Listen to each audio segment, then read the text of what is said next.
Hey guys, great to see you and welcome to our Corvette channel. Welcome to Tech Tuesday.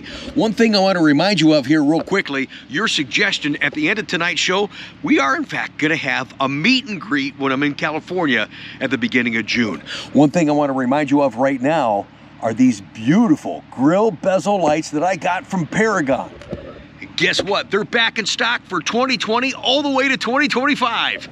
Use Conti 25 at checkout for a discount on these beautiful, look at the personality on these things. Now, when you see a C8 coming at you, you go, oh, that's a C8 Corvette. But when you see a C8 Corvette coming with these grill bezel lights, that's a whole different ball game. And mine are set up to be sequential.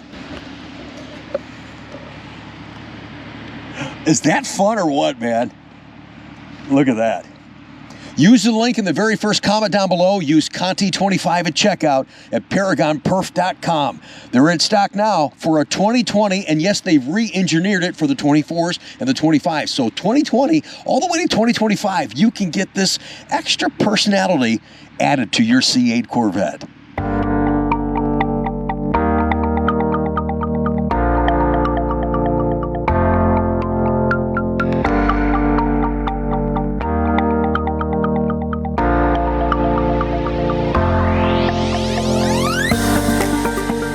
I was instructed we had no time for chitty chat. No time. I have a couple of things to tell you after he's gone. Thank you for joining us. We have just a limited time, but it is a Tech Tuesday tonight because you're not going to be here next week, so I wanted to get one in for you guys now. Thank you so much for the questions. Just a couple quick ones for you tonight, but again, just to put a perspective of what's going on in this marketplace when you have your Corvette, how to use stuff, how to fix stuff, how to have it serviced.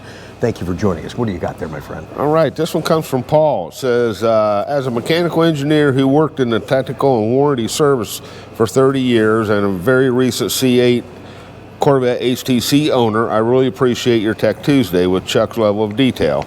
I'm going to clean and lubricate the seals and gaskets on my hardtop per Chuck's recommendation. Oh my gosh, I forgot to do mine this year. Yeah. Oh my gosh, I tell you guys, do this at least once a year. Okay, go ahead. But was wondering why Chuck uses the AC Delco dielectric lubricant and not the AC Delco Super Lube with the PTFE. To me, the dielectric lubricant is for electrical connections to keep the water out and keep the electrons in. The Super Lube is to clean and lubricate without damaging the gasket material. Well, in that first part, that's exactly why I decided to use the electronic grease, dielectric grease, because it is waterproof. So once you put that on the seal and it soaks in, it helps waterproof the gaskets and helps them stay cleaner longer. Yeah, that's I mean, right. you can use either one, but right. That's why I prefer the...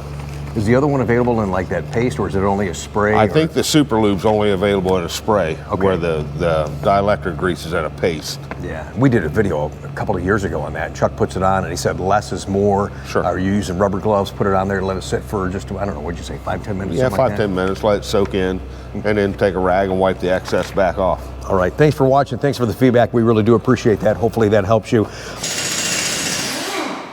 This is more of just a feedback about Corvette ownership. In fact, I'm going to save this email that's going to tie into a video I've been wanting to do, talking about the business side of things, the ownership side of things, even the corporate side of things with General Motors. Rick and Chuck, you won't believe what happened to me on my 2024 Z06. I went to my nearby dealer for my 7,500 mile service. Now, this is not a 7,500 mile service question that we usually get every week. I spoke to the service manager and he asked me to take my car back to the selling dealer that was 30 miles away.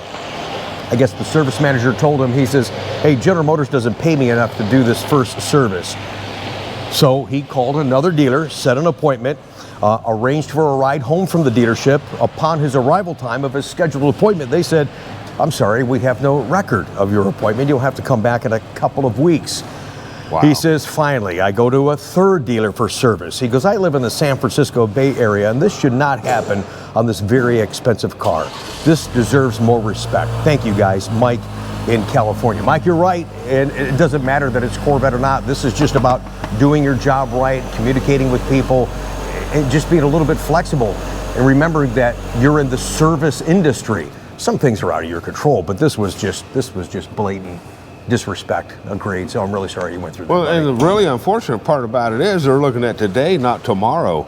You only get one from GM free. Right. So the second one the customer has to pay for. Right. So you do the first one to satisfy the warranty, and the customer for future business of taking care of the customer. You know, things have been changing in the industry, and what I grew up, and you've been in the business as long, if not longer than I, and it was like, here, I'm in sales, and he's in service. So sales sells the first car, service sells the next car. Correct. So, I mean, what is going on here, man? That's really bizarre. Mike, I'm sorry about that, man. And I know there's other people out there that this has happened to, so it's really unfortunate. Again, I'm saving this email. It's going to tie in perfectly to the conversation I want to have with you guys that nobody else is having. I think we're just going to open up some eyes. I know that Chevrolet watches.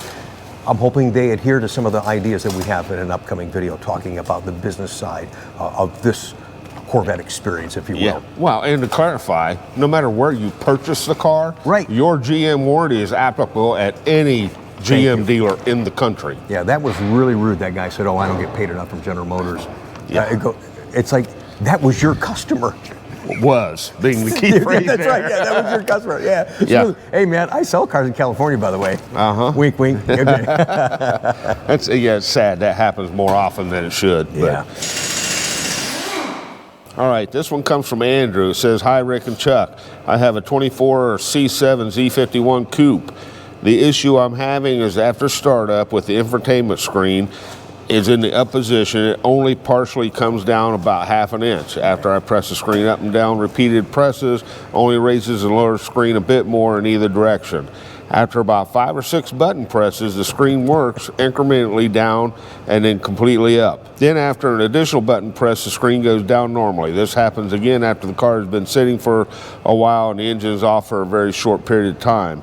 There's absolutely nothing in the cubby or in the screen slots that blocks the screen movement." Which you had a gun one time. Right. Does not sound like the screen, doesn't sound like the screen is straining or anything like that, or doesn't sound like it's straining or anything like that. Okay. Are there any service bulletins or recommendations you had to fix this? No, I mean, unfortunately it's a 2014, so. Is it crazy that car's 11 years old? I know, now. It's nuts, man. It sounds to me like more likely the motor, or there's a connection problem in the motor itself. Yeah. Because when you take that out, there's a lot of wiring around that system.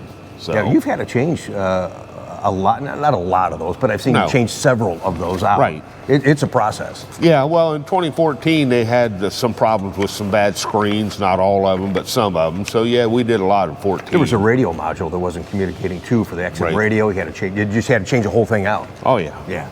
But, yeah, I would say the motor's probably just maybe getting tired or losing connection, and after you move it back and forth or getting a bad connection and get it to where it'll work, it works again until you power the car off and then back up again. Okay, so this car is 11 years old. Clearly, it's not under warranty. Do you think that's something that a guy could do on his own, or just have the dealership do it?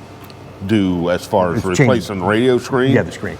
Well, you'll have to probably go to a GM dealer to even get a radio screen, a factory one. Right. I mean, it depends on how mechanically inclined you are. Yeah. It's pretty intense. Yeah.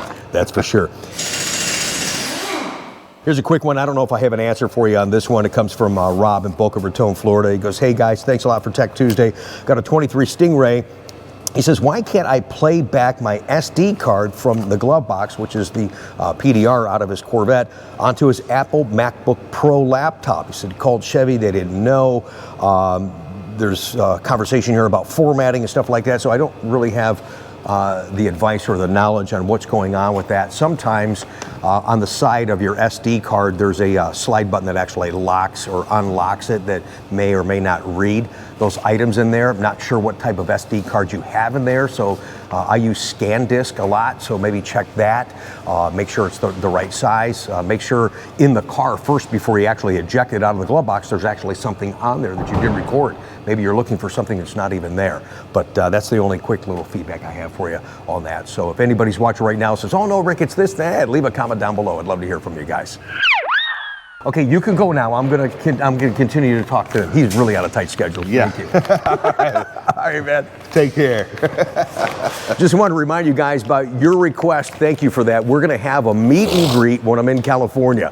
I'm going out there. It's a little personal. Yes, I'm going to be racing my car with Speed Phenom at Willow Springs, but it's also an opportunity to market and do some business and meet you guys. By your request, we are going to have that meet and greet. Thank you. What an honor for you to ask that. And thank you to Tico at Motorsports LA. Information's up on the screen. It's going to be Saturday, June 7th from 11 to 1 p.m. Come on over with your Corvette just to say hi. I got some special posters I'm making for you guys, and Tico's got pizza and some cool drinks for you. Join us Saturday, June 7th in California at Motorsports LA, one of the sponsors of our channel, and I thank you so very much. I have 3 more sponsors that I'm talking to, and I can't wait to bring their products and services to you guys here on the channel. Thanks for your support. Now don't go. We're going to show off your cars. These are, as we do every Tuesday night, these are, what are these, Chuck? Go beautiful ride. That's right.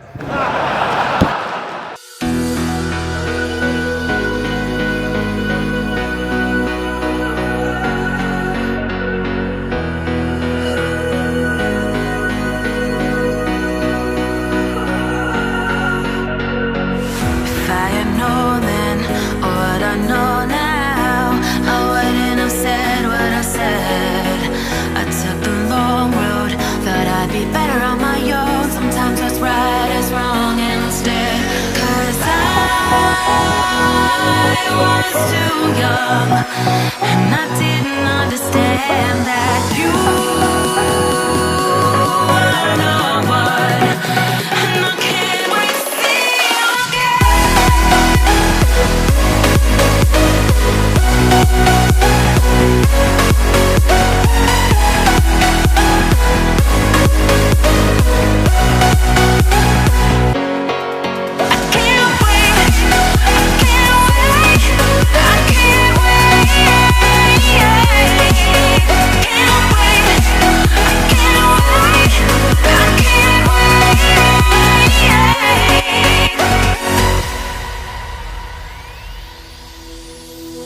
hindsight is fleeting when your heart's bleeding and all you can see is red, till you discover it is within each other to forgive and make amends.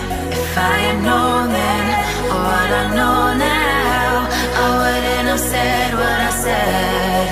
I took the long road, thought I'd be better on my own. Sometimes what's right is wrong instead, 'cause I was too young, and I didn't understand that you were the one, and I can't wait to see you again. Oh, I can't wait, I can't wait, I can't wait, 'cause I was too young, and